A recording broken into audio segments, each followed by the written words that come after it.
Oke, assalamualaikum warahmatullahi wabarakatuh. Perkenalkan, nama saya Anur Raffi dari kelas F Manajemen Universitas Mulia Kudus. Di sini saya akan menjelaskan tentang Islam, HAM, dan demokrasi. Istilah HAM sangat populer dalam konteks wacana peradaban modern. Berbagai bidang kehidupan dan aktivitas di dalamnya senantiasa dikaitkan dengan permasalahan penegakan hak-hak sejati yang dimiliki oleh setiap manusia itu.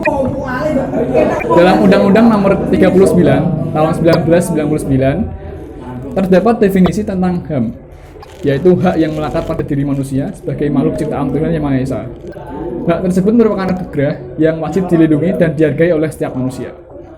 Dalam pemikiran Nurholis Majid, HAM sangat berkaitan erat dengan penghayatan nilai dan pandangan hidup.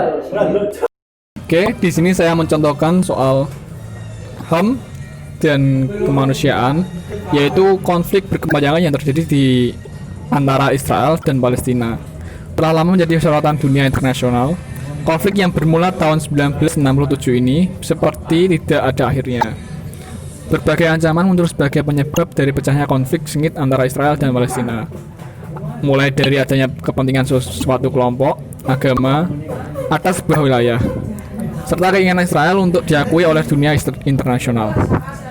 Keberadaan Israel di tanah Palestina adalah sebuah tindakan ilegal yang banyak menimbulkan pelanggaran hak asasi manusia di rakyat Palestina itu sendiri. Berbagai serangan yang telah dilancarkan Israel terhadap Palestina telah menimbulkan ratusan bahkan jutaan korban yang tidak lain adalah warga sipil yang seharusnya dilindungi.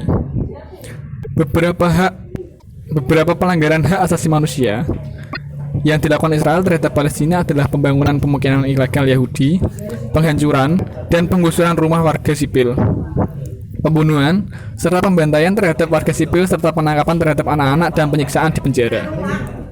Pelanggaran ini dilakukan Israel adalah membatasi ruang gerak warga Palestina.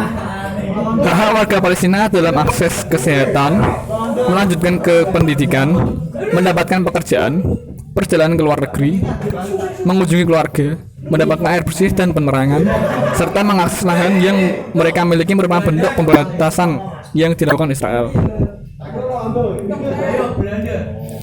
Pertengahan Desember 2017 menjadi momen yang cukup mengusik stabilitas di kawasan negara Teluk setelah pernyataan Presiden Amerika Serikat yaitu Donald Trump yang mengakui Yerusalem sebagai ibu kota Israel. Pernyataan tersebut mendapat kecaman keras dari masyarakat internasional dalam berbagai diskusi forum yang diselenggarakan oleh FPCI, Duta Besar Jordan untuk Indonesia. Walid Al-Hadid menjelaskan bahwa krisis Yerusalem yang terjadi merupakan isu yang menjadi kepentingan semua komunitas, kelompok, dan kalangan serta menjadi isu bagi seluruh umat manusia. Hak asasi manusia merupakan hal penting yang harus dijamin oleh pemerintah suatu negara atas setiap rakyatnya.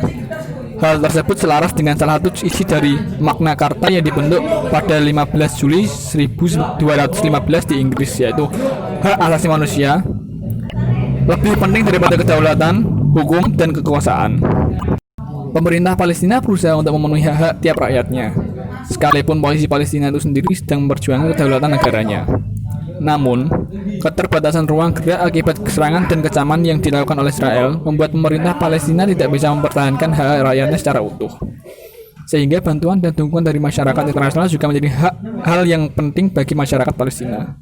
Dalam Piagam PBB terdapat pengulangan pada pasal 1 ayat 3 Piagam, pasal 13 ayat 1B, pasal 55C, pasal 62 ayat 2, pasal 68, dan pasal 76C yang berisi bahwa PBB akan mendorong, mengembangkan, dan mendukung penghormatan secara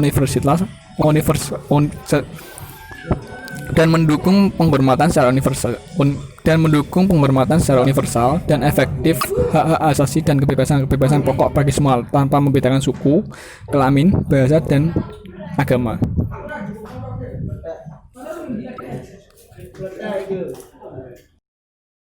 Oke, demikian penjelasan dari saya. Apabila ada kesalahan ataupun salah kata, saya mohon maaf.